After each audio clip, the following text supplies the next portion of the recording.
মহানায়িকা সুচিত্রা সেন সকলের কাছে পরিচিত ছিলেন ম্যাডাম হিসাবে।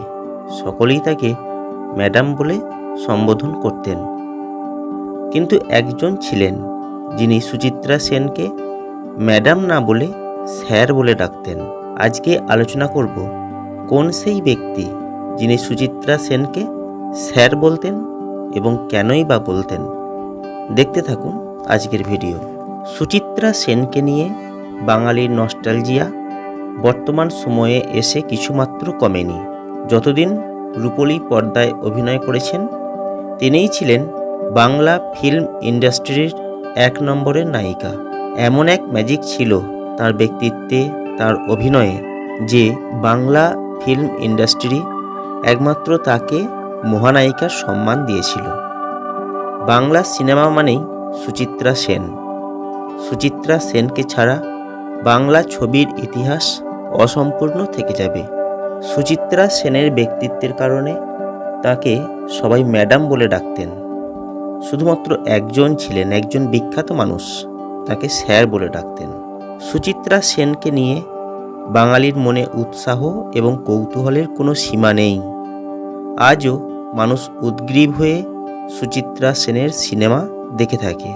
মানুষ এখনও জানতে চায় সুচিত্রা সেন বা প্রিয় ম্যাডামের ব্যক্তিগত জীবন সম্বন্ধে জানতে।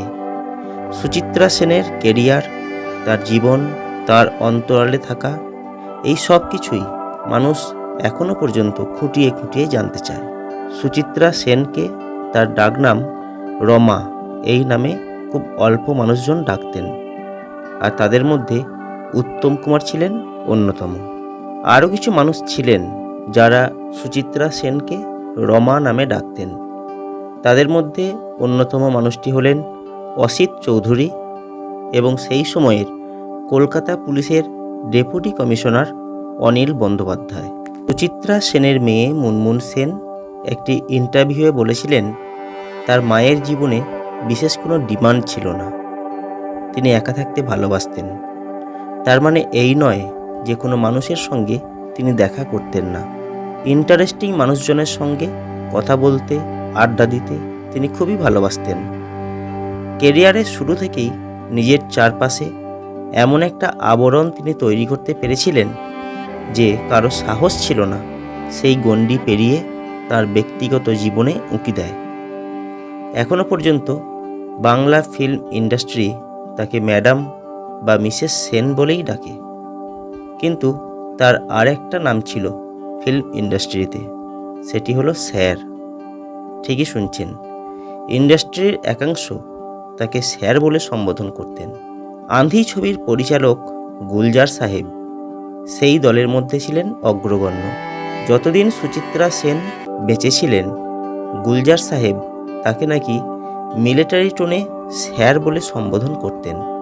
এর পিছনে একটা মজার গল্প আছে। গুলজার সাহেব একটা ইন্টারভিউ দেওয়ার সময় সেই গোপন তথ্য ফাঁস করেছিলেন।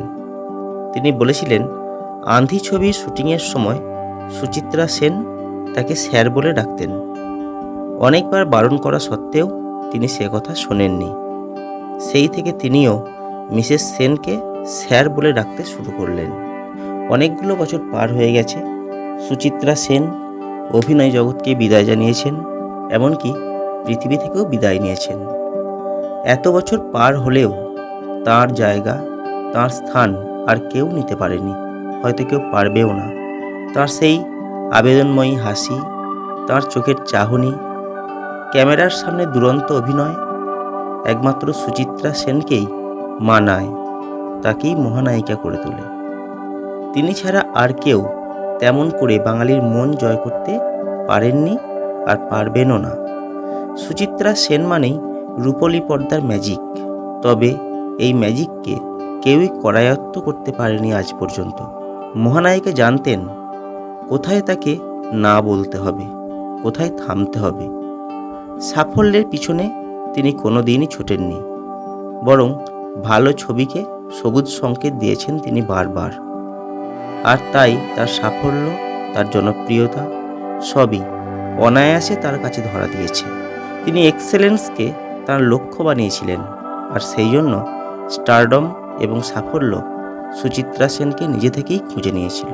কেরিয়ার শুরুর 10 বছরের মাথায় তার জীবনের অন্যতম সেরা স্বীকৃতি এসেছিল।